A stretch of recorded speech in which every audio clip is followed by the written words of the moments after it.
Isang soon-to-rise mid-rise condo located dito sa Upper Antipolo, malapit sa Kapitolyo.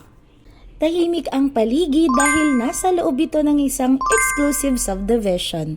Elevated ang location at malapit lang sa highway.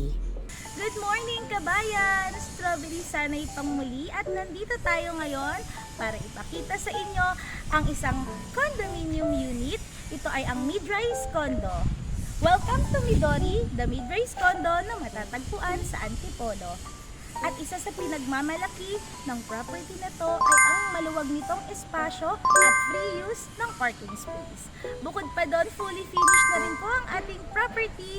Kaya pag turn over sa inyo, pwede nang lipatan, furniture na lang ang idadagdag. Tara, pasukin natin ang ating unit. Ito na po ang ating hallway or ang ating common area.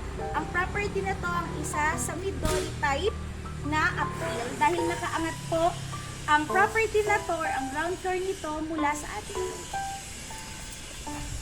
Meron po tayo ditong mga common area at ang kagandahan po nito hindi masikip ang ating property sa isang building, 6 lang kayong owners. Meron po tayong stair from our ground floor to our third floor. So ano nga po ba ang sample turnover natin? Ipapakita ko sa inyo. So ito po ay 50 square meter floor area. Itong papasokin nating unit, ito po ang tinatawag nating end unit model kung saan may 50 square meters po itong sukat. Ito ang ating magiging living, dito ang dining, at meron po tayong 2 kwarto sa area na to. Pero bago yun, papakita ko muna sa inyo ang ating kitchen.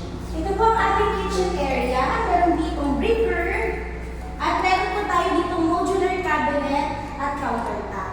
Sa area na to, ito naman po ang ating first bedroom. Tara.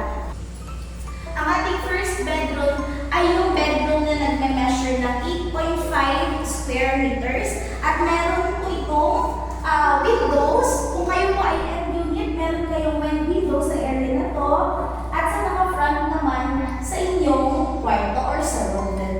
Meron din po itong common toilet and bath na maluwag din. Fully finished din ang turnover nito. Meron po itong ventilation. Meron po itong nakaabang na saksakan para sa hot and cold shower. Accessorized na rin po siya din. Meron siyang shower, lavatory, meron po tayong tissue holder, at toilet, at meron tayong soap holder. Ngayon puntahan naman po natin ang ating second bedroom. Ito ang ating second bedroom. At makikita nyo dito, may ventilation access po ito sa inyong patio. Ito naman yun. At meron din dito sa likod. So, tagusan po ang ventilation ng ating property. And sa area na to, nakaabang na po ang location para sa inyong cabinet. Ito naman po ang ating patio. So, dahil tayo nasa end unit, 2 po ang ating bukana. Itong sa side at itong sa likod. Pero kapag kayo kukuha ng inner unit, ang ating bukana lamang or ang ating opening ay itong nasa likod lamang at ito ay sementado. So, ang pwedeng gawin po dito, pwedeng laundry area, kaya po may mga nakaabang na po tayong drainage system. Or, pwede nyo rin pong gawing extension ng inyong kitchen, patanggal nyo po yung nasa loob na modular cabinet at dito nyo po ipalagay, palagyan nyo po ng windows para sa security ninyo. Bahay na parang condo? Possible yan dito sa Antipolo, sa Midori Terraces. Kaya kung gusto niyo pong mabisita ang ating location, contact me on the numbers flash in your screen. At kung gusto niyo naman po ng computation at more details, i-PM din ako sa number na to at sa aking social media account. I'm Straw Sanay, your real property guide, and see you on your viewing.